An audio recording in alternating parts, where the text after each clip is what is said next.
Welcome to Thinking Deeper by 6-7. Today, we're diving into one of the biggest paradoxes you'll ever find. It's the story of a man whose name literally means father of multitudes, but for decades, he had no children. This is the story of Abraham, and we're going to trace his incredible journey of faith not by looking at a calendar, but by looking at the 4 altars he built.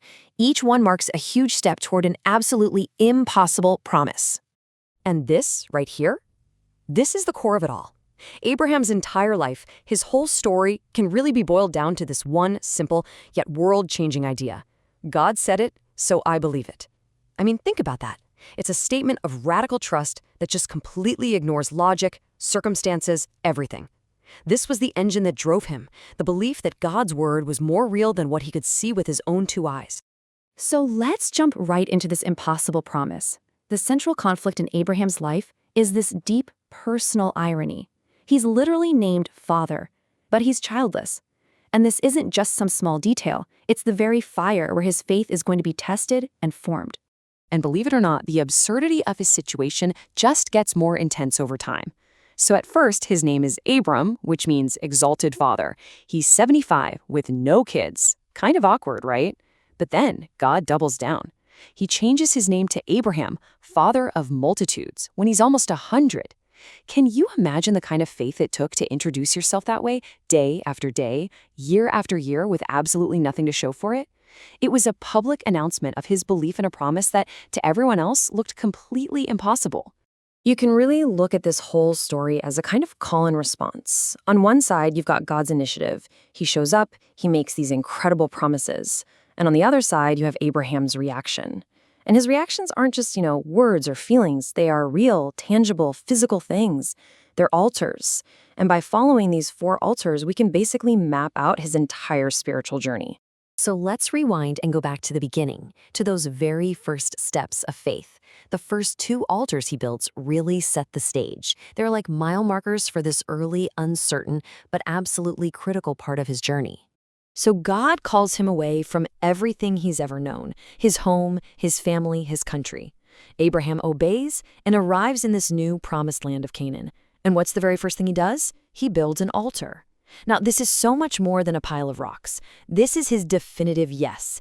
It's the physical proof of his response to God's call, a statement that he's stepping out into the total unknown based only on a promise. This is that essential first step. Now, the second altar is built in a really fascinating spot. He's literally pitched his tent between Bethel, which means house of God, and a place called Ai, which means a ruin. I mean, talk about a perfect picture of what the life of faith feels like, right? You're caught right between this divine promise and the very real possibility of total ruin. It's here that Abraham builds his second altar. And this one isn't just about responding, it's about beseeching. He's crying out to God for help, for direction, right from that shaky middle ground. And what's so important to get here is that this journey was not a straight line. Not at all. After building that second altar, Abraham takes a little detour down to Egypt, he gets into some trouble, and he almost messes up the entire promise. But what does he do? He comes back. He returns to that exact spot between promise and ruin, to the altar, and he calls on God again. It just goes to show you that faith isn't about being perfect. It's about returning, about reconnecting when you wander off. And by the way, if you're finding this story as fascinating as I do and you like my channel, please subscribe and press the like button. It helps us keep this journey going. Okay, so after these first steps and course corrections, Abraham settles in for the long haul. Years and years go by. And this long period of waiting leads to a totally different kind of test. It's the test of being tempted to settle for something that's good instead of waiting for what is God's best. Before that big test shows up, though, Abraham builds his third altar. And this one is different. It's in a place called Hebron, a name that means communion. This signals a huge shift in his faith journey. He's moving past just responding to God or asking for help. He's basically saying, God, I don't just want the things you promise, I want you. I want to actually know you. This is the altar of relationship. This timeline really puts it all into perspective, doesn't it? He builds that third altar, the altar of relationship, in chapter 13, but the fourth and final altar, that doesn't happen until chapter 22. That is a massive gap of time, just filled with waiting.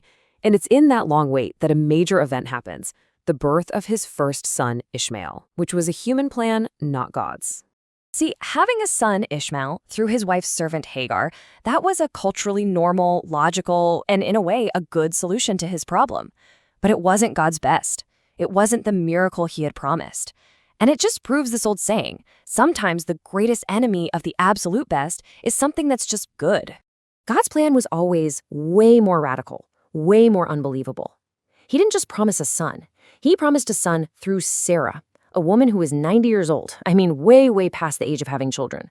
The idea was so ridiculous that when they first heard it, both Abraham and Sarah just laughed out loud.